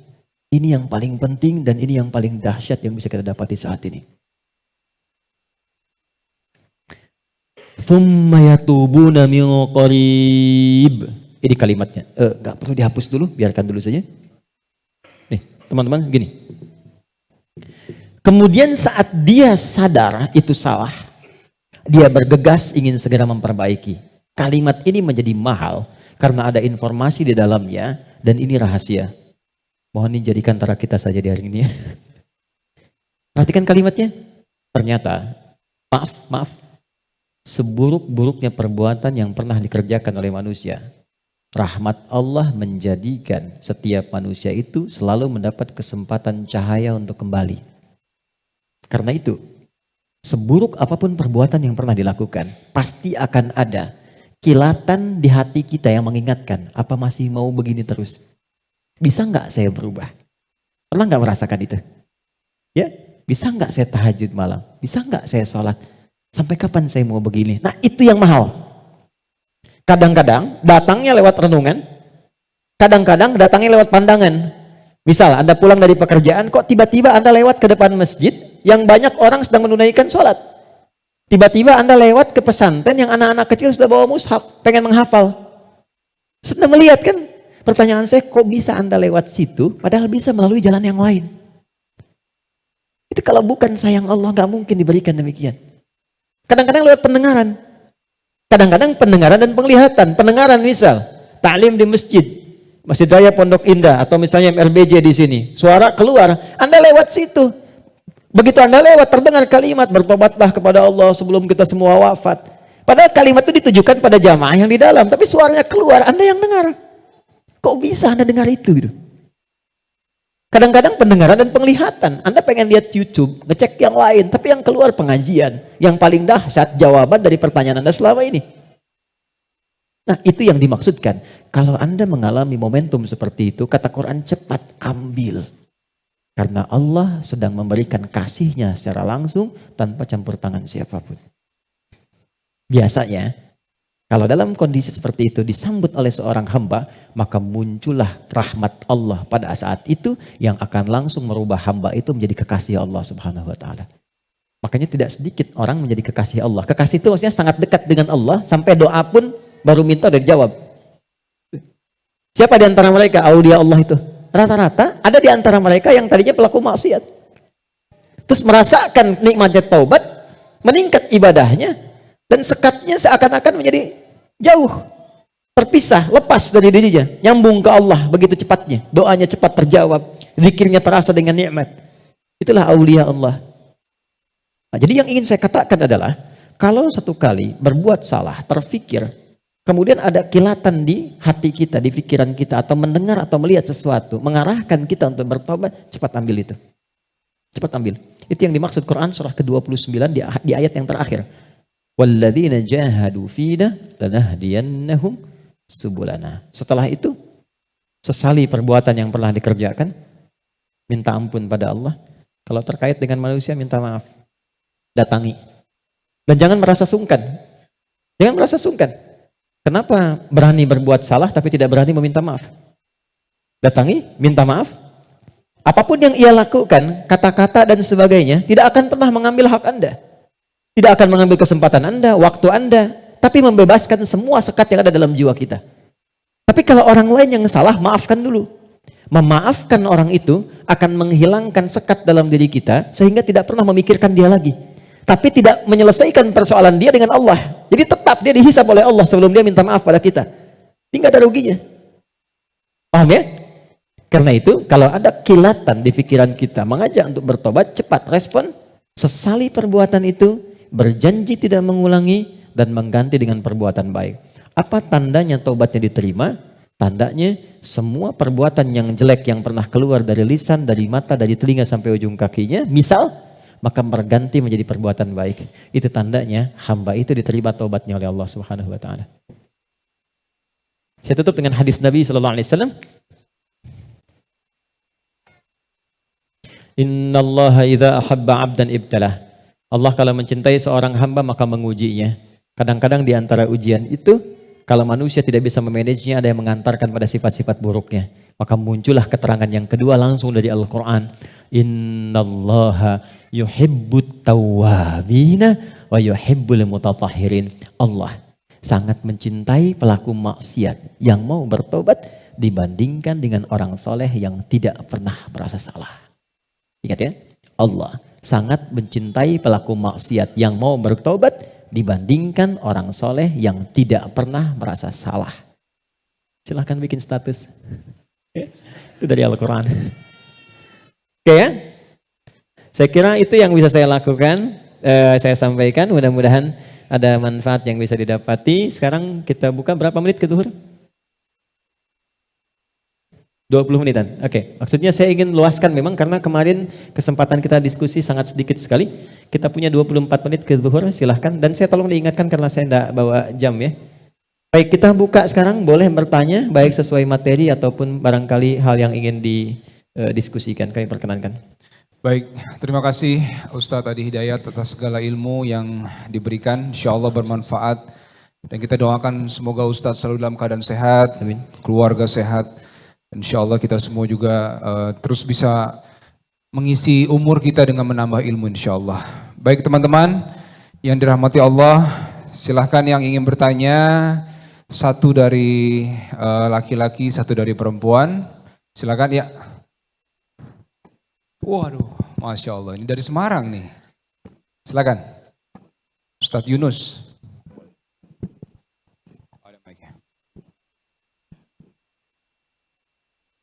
Bismillahirrahmanirrahim. Assalamualaikum warahmatullahi wabarakatuh. Assalamualaikum warahmatullahi wabarakatuh. Afwan Ustaz, dalam tadi kajian yang disampaikan, diterangkan bahwa roh itu ditiupkan ya ketika janin atau bayi itu berusia 4 bulan. Lalu bagaimana dengan suara jantung yang sudah terdengar pada saat usia baru 1 bulan. Apakah ini sama dengan yang disampaikan atau berbeda? Demikian Ustaz, atas jawabannya jazakallah khair. Assalamualaikum warahmatullahi wabarakatuh. Waalaikumsalam warahmatullahi wabarakatuh. Suara jantung, jantung itu bagian dari organ yang terbentuk dari organ fisik manusia yang berproses sejak mulai masa pembentukan di dalam rahim. Jadi ketika berbentuk janin, kemudian berproses di dalamnya, maka mulai terbentuk bagian-bagian tubuhnya itu yang membentuk mudghah. Ya, kalau dia belum masuk kepada tahap mudghah, baru bagian-bagian kecil saja. Kemudian tersambung membentuk bagian daging keratan, kecil keratan, yang diistilahkan dalam hadis mudghah dengan juga penjelasan dari fase kedokteran. Jadi semua organ tadi fungsinya berbentuk organ fisikal. Baru secara fisik saja. Tapi dia menjadi bentuk kehidupan yang real, sumber kehidupan yang real ketika masuk rohnya. Jadi kalaupun ada organ misalnya mulai rasa fungsinya, ini mulai ada nih kelihatan nih jantung, kelihatan ini, itu pengecekan fisikal saja secara organik. Tapi dia belum berfungsi sebagai nilai kehidupan. Gitu. Jadi yang dibicarakan di sini roh itu adalah bagian pokok dari sumber kehidupan manusia yang menjadikan fungsi fisikal kita bisa bergerak dan berkehidupan. Jadi walaupun kemudian secara organik itu telah mulai terlihat, terasakan, terdeteksi, tapi fungsi kehidupannya belum ada sebelum masuk kepada fase 4 bulan. Dan secara fikih ini akan sangat menentukan. Apa yang menjadi menentukan? Karena nanti ada tindakan-tindakan yang secara fikih sangat ketat. Misalnya ada kondisi dalam kehamilan kalau di bawah 4 bulan ada resiko begini, bagaimana? Apakah boleh misalnya diberikan sebuah tindakan yang berkonsekuensi melahirkan misalnya ini tidak selamat atau memilih antara ibu dengan anaknya, wallahu a'lam bissawab, dan waliyadzubillah. Nah itu antara 4 bulan dengan di bawah 4 bulan bisa berbeda pandangannya ya. Tapi secara pertanyaan saya kira esensinya itu terjawab ya. Allahu ta'ala a'lam bissawab. Silakan. Ya, baik, terima kasih Ustadz. Yang dari perempuan silakan, ada yang ingin bertanya. Assalamualaikum warahmatullahi wabarakatuh. Assalamualaikum warahmatullahi wabarakatuh. Ustadz, saya mau tanya tapi mungkin tidak sesuai dengan topik yang tadi dibahas. Baik. Ustadz, kalau ada anak laki-laki yang setiap kali mengajukan calon ke ibunya, calon istri ke ibunya tidak pernah direstui, dan itu kejadiannya berulang, tidak hanya dengan satu, maksudnya tidak dengan satu perempuan saja gitu loh Ustadz. Calon A tidak direstui, kemudian mengajukan calon B tidak direstui, yang C juga tidak direstui, tidak kunjung direstui. Kemudian apakah lebih baik si anak laki-laki ini memilih lajang seumur hidupnya karena tidak pernah direstui sama ibunya, atau menikah tanpa restu ibunya sampai menunggu ibunya merestui dengan berharap ibunya luluh suatu saat nanti gitu Ustadz. Makasih Ustadz. Assalamualaikum warahmatullahi wabarakatuh. Waalaikumsalam warahmatullahi wabarakatuh. Saya kira ini masalah teknis saja. Oke, baik. Yang pertama begini, ibu itu dalam konteks kehidupan kita berada di atas segalanya. Berada di atas segalanya. Karena tidak ada satupun perbuatan anak yang bisa membalas perjuangan ibu mewujudkan anak itu terlahir, tumbuh, berkembang, dan dewasa. Gak ada apapun yang bisa dinilai. Ya, jangan bandingkan pemberian Anda yang mewah bisa membalas baktinya ibu, nggak bisa. Nggak bisa. Ada seorang berkonsultasi pada sahabat Ibnu Abbas radhiyallahu taala anhuma. Dia datang membawa satu kebanggaan. Saya telah merawat ibu saya sampai beliau meninggal. Seperti beliau merawat saya sejak kecil. Saya sempurnakan perawatannya persis seperti beliau merawat saya sejak kecil. Alhamdulillah katanya. Saya telah membalas jasa ibu saya yang merawat saya dari kecil. Kata Ibnu Abbas, jawabannya apa? Sampai kapanpun engkau tidak akan mampu membalasnya. Karena ibumu merawat engkau supaya engkau hidup, sedangkan engkau merawatnya mengantarkan ia wafat. Ibumu merawatmu supaya engkau hidup, sedangkan engkau merawatnya hanya untuk mengantarkannya pada kematian. Ya, gak bisa dibalas.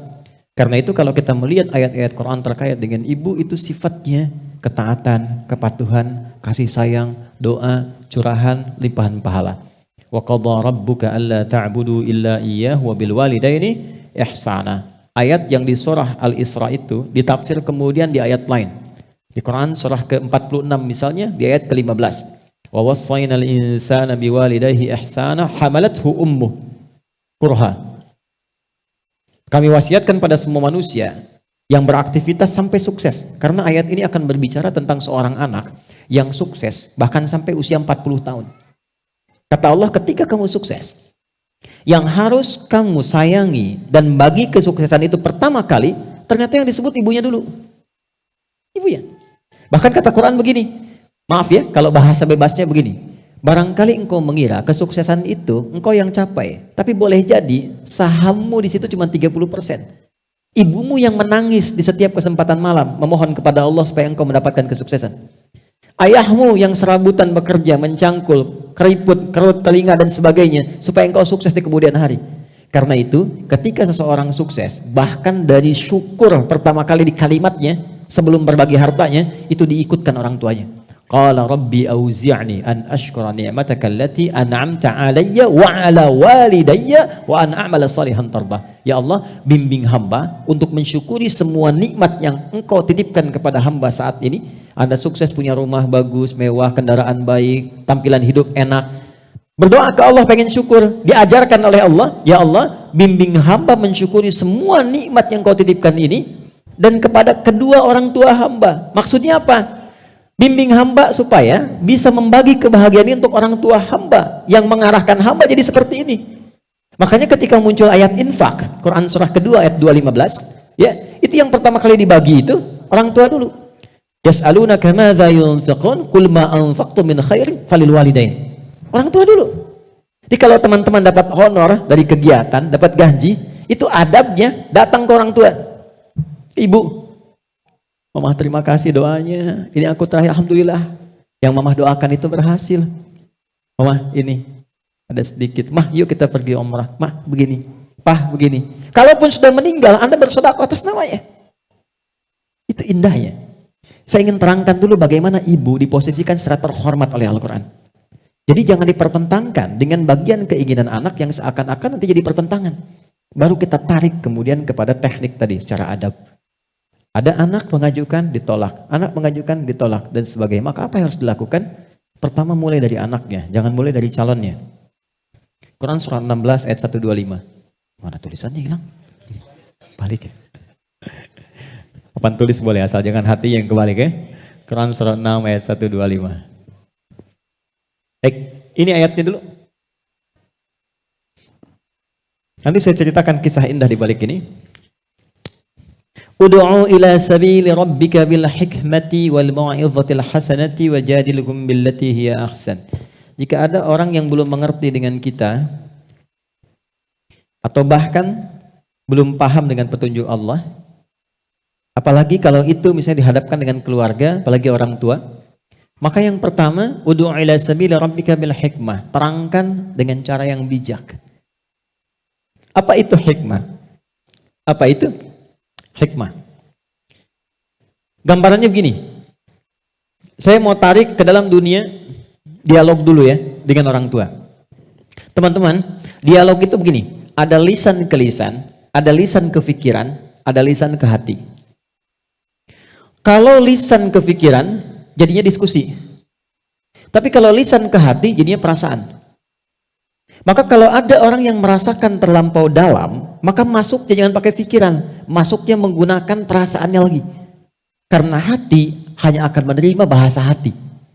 Sentuh ia tepat di hatimu, maka ia akan jadi kayak kurang lebih begitulah. Baik. Jadi ibu itu sikap rasanya begitu tinggi karena itu disebut ummun. Ibu itu luar biasa, apalagi kepada anak. Dan biasanya rasa itu cinta dan perlindungan. Saking cintanya, kadang udah tahu anaknya mau ke pesantren, udah daftar, udah diterima, sehari mau nganterin, pikir-pikir dulu ya. Di jalan masih nangis, nyampe sana masih mau nginep nemenin sepekan. Karena ada rasa gitu. Nah, itu normal. Makanya ketika ada seorang ibu tadi, misal tidak meridhai, jangan dipahami sebagai tidak meridhai dulu. Dipahaminya sebagai boleh jadi ada pertimbangan lain. Sebagai nilai kasih sayang yang ingin disampaikan kepada anak sehingga anak mendapatkan bagian-bagian kebaikan itu. Maka cara masuknya sentuh perasaan yang sedang merasakan itu. Pertama datang, mah, terima kasih mendidik, merawat sampai hari ini. Aku telah mendapatkan apa yang bisa aku raih. Semoga senantiasa mama sehat, diberikan kebaikan, diberikan pahala. Dan mohon maaf sampai hari ini belum bisa membalas kebaikan-kebaikan. Mohon bisa dibimbing, mah, supaya bisa lebih baik membahagiakan mama. Ya insya Allah, gini. Nah itu mulai cair tuh. Anakku gini, mulai dipeluk, mulai nangis, kadang mulai gini. Ya, mah, rasanya kalau aku punya partner, itu akan lebih sempurna lagi membahagiakan mama. Kadang-kadang kalau pergi sendirian, aku suka pikirin siapa yang nemenin mama. Kadang-kadang pekerjaan gak tuntas karena memikirkan bisa membahagiakan gak. Aku punya rencana. Kalau boleh mama ajarkan, bimbing, tunjukkan. Atau barangkali kalau aku punya pertimbangan begini. Dengan keinginan untuk membuat mama bahagia. Berbakti, membahagiakan, menemani. Boleh mah berikan ridhonya. Ada rencana seperti ini. Itu tidak akan seperti respon yang pertama. Mah aku mau nikah mah. Tolong ya ridhonya. Pasti akan beda. Karena masuknya sudah dalam sifat yang lembut dulu. Dalam bahasa psikologi disebut IF, Einfühlung, faktor peraksa yang sangat tinggi. Bedanya laki-laki dengan perempuan, laki-laki itu di pikirannya lebih cepat, karena itu cepat lupa tentang sesuatu. Perempuan di hati, volume-nya tinggi, karena itu merasakannya dalam. Kalau antum punya masalah sekarang, kemudian diskusi, ribut, itu rekening listrik 20 tahun yang lalu diingat kembali. Maaf. Ke bawah. Sama, Anda mengajukan langsung, tidak pada pokoknya, dan tidak mengerti suasana orang tua, ibu maksudnya di sini atau ayah, itu nanti kejadian lalu akan diungkit lagi. Mama yang andung kamu, apa nggak lihat begini? Mama kan tahu kamu begini. Nah, muncul lagi semua. Maka masuklah pelan-pelan ke situ. Yang kedua, bersabar. Menikah itu butuh kesabaran. Karena dia adalah proses. Sekali belum mendapat, 2 kali masuk lagi. 2 kali belum dapat, 3 kali masuk lagi. Dan biasanya yang ketiga kali, itu sifatnya orang tua mulai luluh. Ya sudah, kalau menurut kamu itu baik, ya silahkan aja. Tangkap langsung ambil itu. Setelah itu masukkan dengan partner itu untuk menampakkan kebaikan. Saya ambil contoh begini, ada murid saya mau melamar, murid saya juga ditolak 4 kali, Pak. Teman-teman, ditolak 4 kali. Pertama ditolak, kedua ditolak, tapi nggak pindah ke situ aja. Yang ketiga dia pelajari, alih-alih dia menyentuh anaknya, dia datang ke bapaknya. Bapaknya ke masjid, ditungguin dari masjid.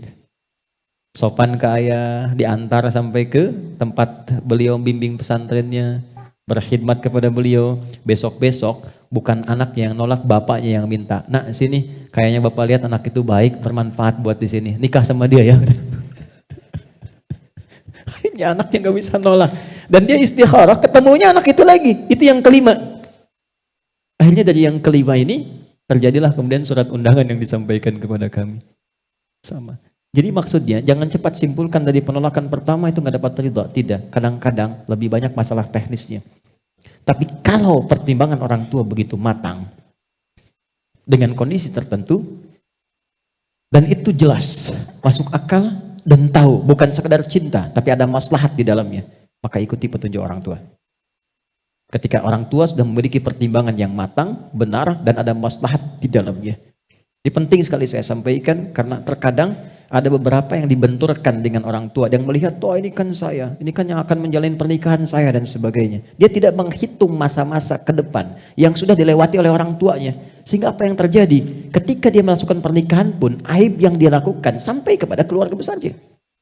Ini kasusnya banyak dan tidak perlu saya contohkan barangkali dan sudah kita rasakan dengan keseluruhannya. Nah, karena itu saya kembalikan barangkali itu lebih mendekati ke masalah teknis saja dibandingkan dengan masalah-masalah lainnya. Kecuali yang terakhir saya tutup, al-khabithatu lil-khabithina wat-thayyibatu lit-thayyibin. Allah akan menemukan pasangan itu sesuai dengan karakteristiknya. Yang baik ketemu yang baik, yang kurang baik akan ketemu dengan yang kurang baik lagi. Biasanya kalau ada yang merasa saya kurang baik kok dia baik, biasanya Allah ingin merubah si kurang baik itu menjadi lebih baik. Dan prosesnya seperti ditolak si A, ditolak si B, tiba-tiba ketemu hal yang lainnya, ini yang lebih istimewa sesuai dengan karakternya. Ada seorang perempuan kemudian sudah berencana menikah, lepas, bertemu yang terakhir, menikah keduanya, ternyata dipertemukan sesama ahli Quran.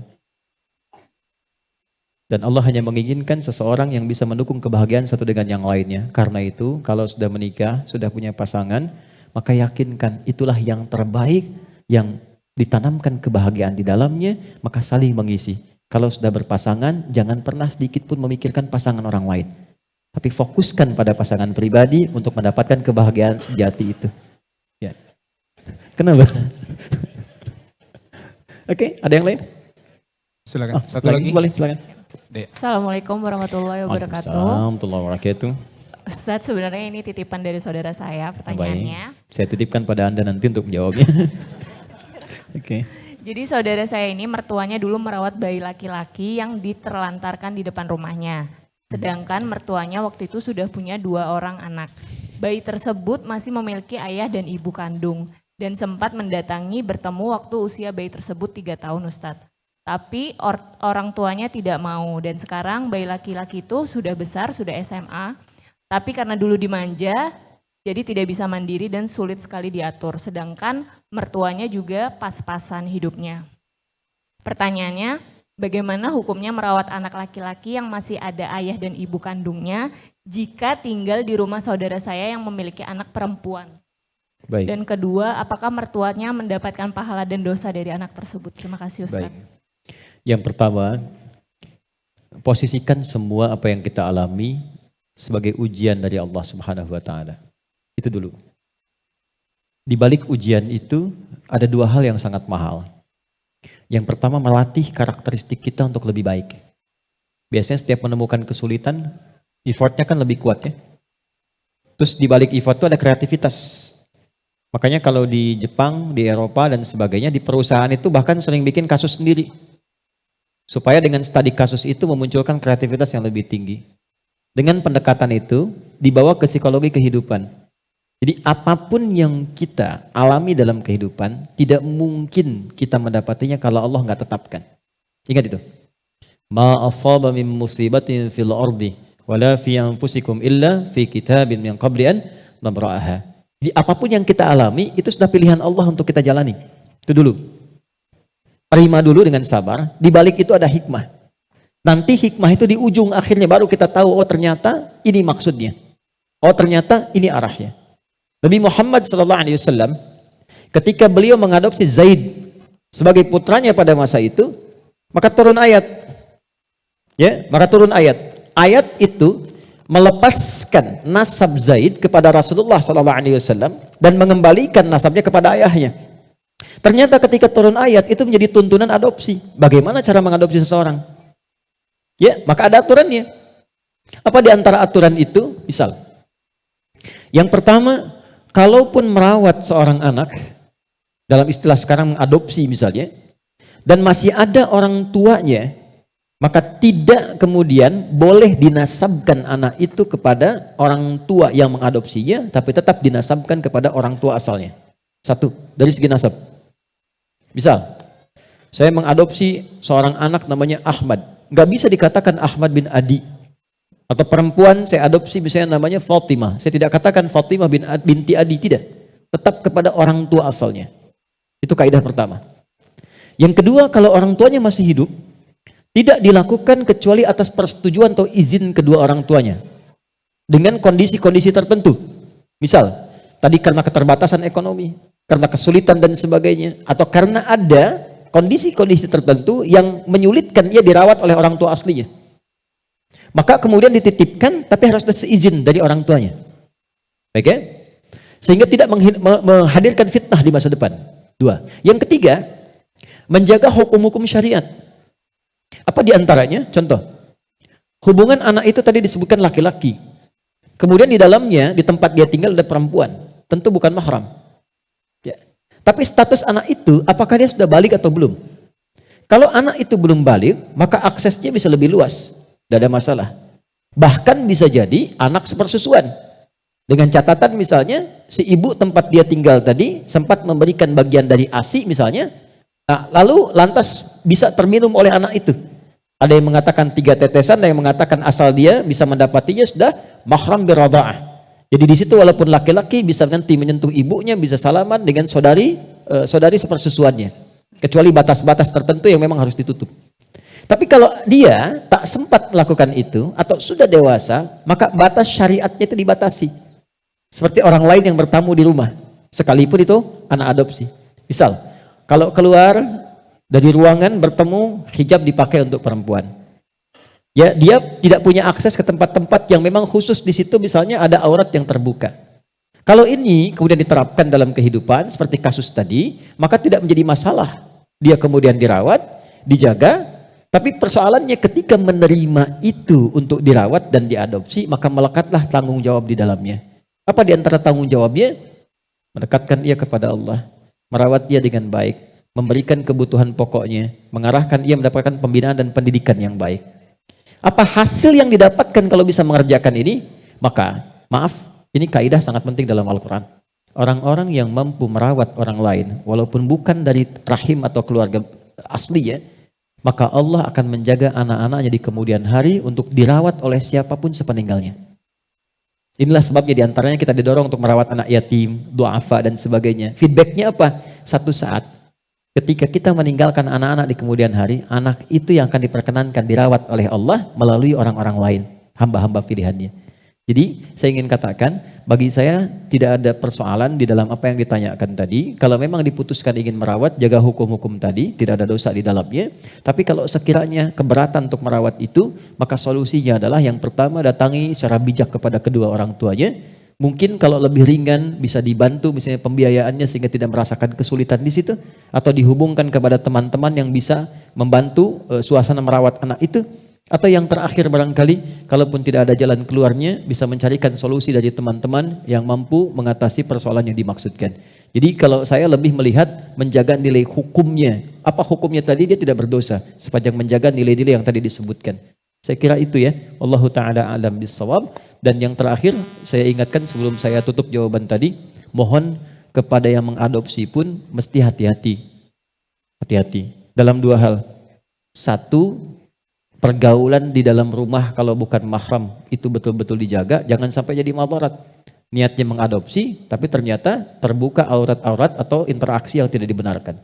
Yang kedua, ini selalu muncul bab warisan. Bab warisan ini penting untuk disampaikan dari awal karena anak angkat itu tidak mendapatkan bagian warisan. Ingat, kecuali apa? Wasiat. Dan harus diterangkan dari awal. Kalau memang dia diadopsi, terangkan ketika dia paham. Kalahkan semua perhatian, sayang dan cinta. Kalahkan dulu. Kalau memang cinta, terangkan. Cinta itu kan diungkapkan, bukan dipendam. Kalau dipendam nggak pernah jadi gitu kan. Disampaikan kepada anaknya, diterangkan dengan cara yang baik sehingga dia mengerti hukumnya. Jadi ketika warisan dibagikan, warisan akan sesuai dengan bagian-bagiannya. Anak itu bisa mendapatkan wasiat maksimal 1/3. Ketika terjadi pernikahan pun, bin dan bintinya tetap dilekatkan kepada ayah dan mulanya. Jelas saya kira ya? Allah ta'ala alam bissawab. Terakhir, dari ikhwan masih ada, silakan. Sudah habis? Ada berapa menit? 2 menit, boleh yang terakhir silakan. Oke, satu lagi dari, ya silakan. Baik. Assalamualaikum warahmatullahi wabarakatuh. Sebelumnya terima kasih banyak Ustadz atas sharing ilmunya yang sangat bermanfaat. Yang ingin saya tanyakan Ustadz, kita sebagai manusia kan inginnya tetap bisa mensucikan jiwa sampai akhir hayat ya Ustadz ya.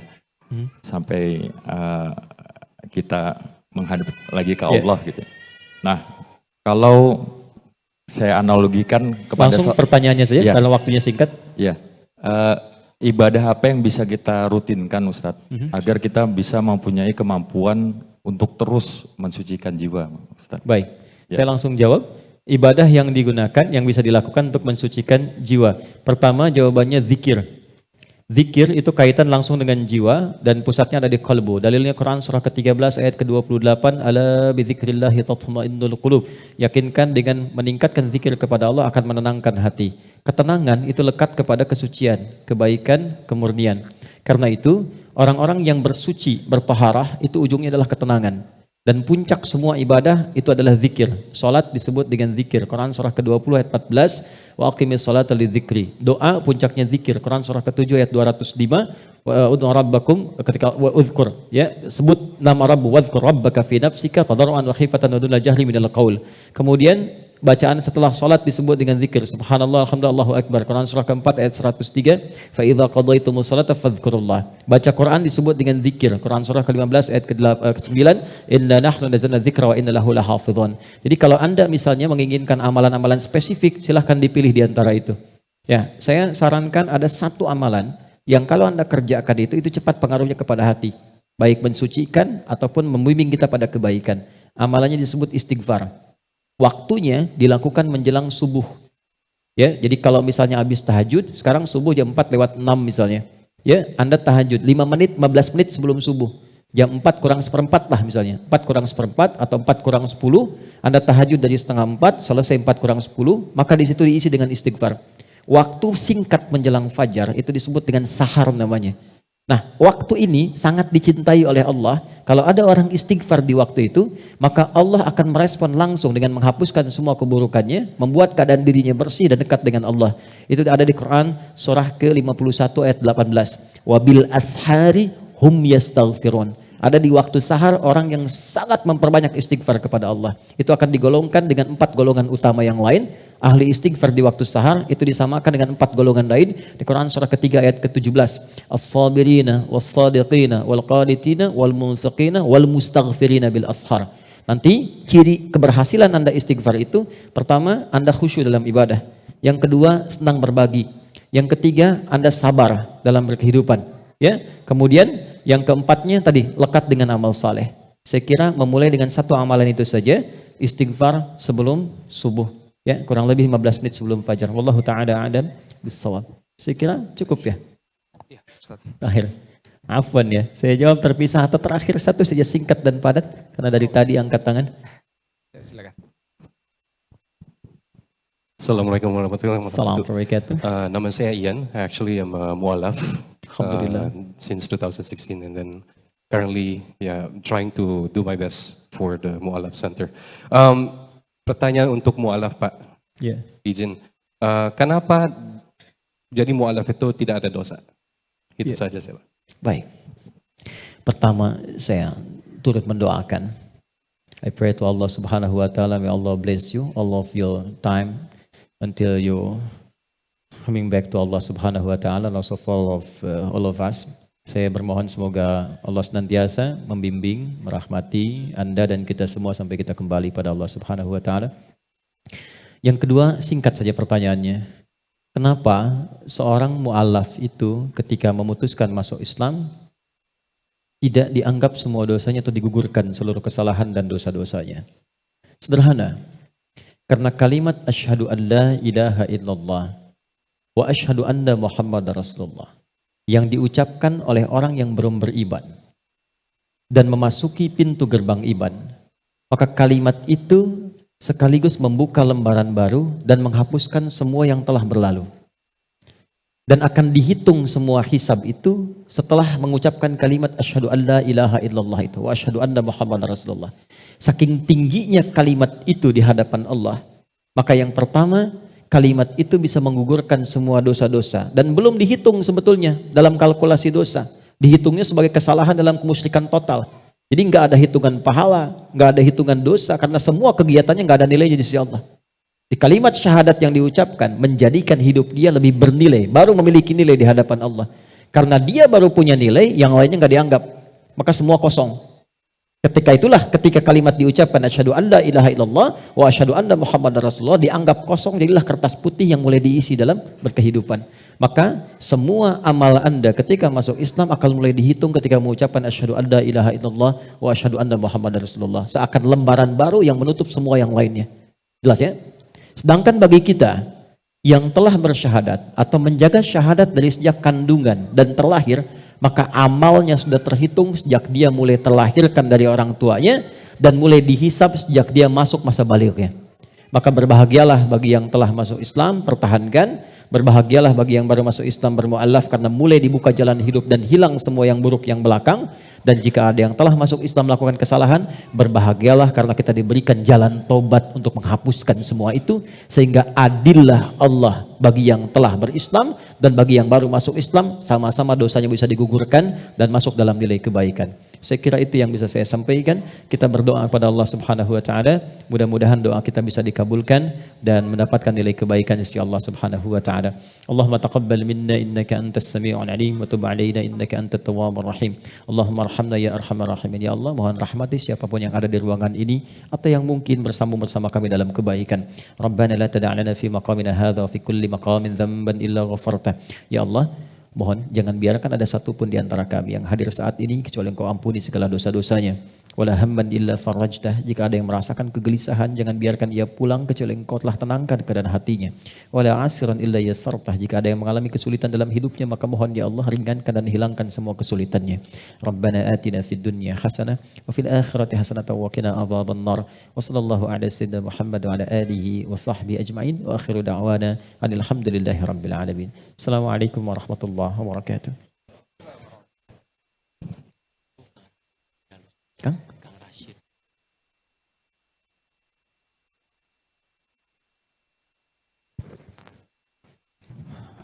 Baik, teman-teman yang dirahmati Allah, Terima kasih kepada Ustadz Adi Hidayat atas segala ilmu yang sudah diberikan kepada kita semua. Mohon izin ada sedikit kabar duka. Inna lillahi wa inna ilaihi raji'un. Telah berpulang ke rahmatullah salah seorang pendakwah, Ustadz Rashid atau Kang Rashid. Tadi jam 10.30 ya. Kita berdoa mudah-mudahan Allah ampuni segala dosa-dosa beliau dan Allah lipat gandakan pahala beliau. Dan semoga keluarga yang ditinggalkan juga Allah berikan kesabaran dan ketabahan. Baik, terima kasih sekali lagi Ustadz Adi. Kita doakan semoga setiap langkah yang Ustadz Adi lakukan Allah berikan kemudahan, Allah berikan keberkahan dan kita semua istiqomah dalam semangat untuk terus mencari ilmu. Baik, terima kasih.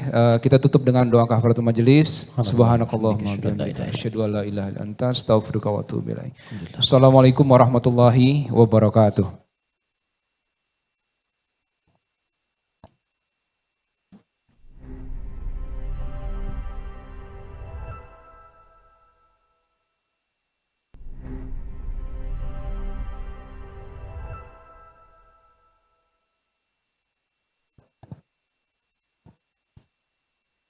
Bismillah, untuk teknis sholat, untuk akhwat bisa bergeser. Afan, tetap ya. Bisa tetap dan untuk tempat wudhunya bisa bergantian ada di musola dan ada di bagian smoking area.